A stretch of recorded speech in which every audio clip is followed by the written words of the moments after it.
అమ్మో అమ్మో ఈరోజు మనం దోశలోకి ఏం చట్నీ చేసుకుందాం? ఎర్రకారం. ఓకే, చేసేద్దాం పదా.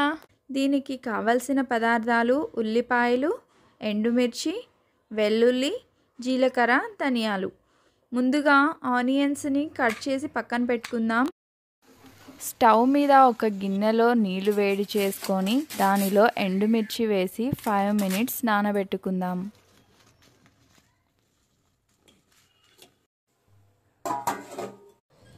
తర్వాత మిక్సీ జార్ తీసుకొని అందులో నానబెట్టిన ఎండుమిర్చి, కట్ చేసిన ఎర్రగడ్డలు, జీలకర్ర, ధనియాలు, తగినంత ఉప్పు, వెల్లుల్లి వేసి గ్రైండ్ చేసుకుందాం.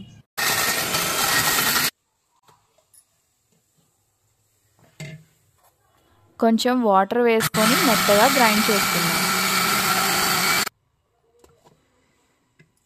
మెత్తగా గ్రైండ్ అయింది. ఇప్పుడు తాలింపు కోసం స్టవ్ ఆన్ చేసి బాండిల్ పెట్టి 5 tablespoons ఆయిల్ వేసి వేడి చేసుకుందాం.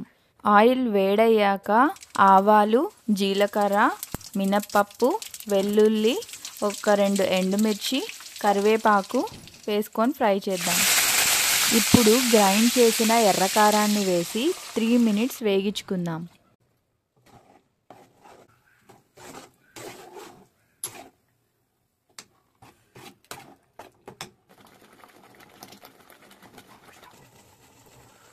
వేగిన తర్వాత స్టవ్ ఆఫ్ చేసుకొని బౌల్లోకి సర్వ్ చేసుకుందాం. ఎంతో టేస్టీగా ఉండే నెల్లూరు ఫేమస్ ఎర్రకారం రెడీ. ఈ ఎర్రకారం కారం దోశల్లోకి, ఎగ్ దోశల్లోకి చాలా టేస్టీగా ఉంటుంది. దీంట్లోకి కొంచెం నెయ్యి కానీ యాడ్ చేశారంటే ఆహా అనవలసిందే. మీరు కూడా ట్రై చేసి ఎలా వచ్చిందో మాకు కామెంట్ చేయండి.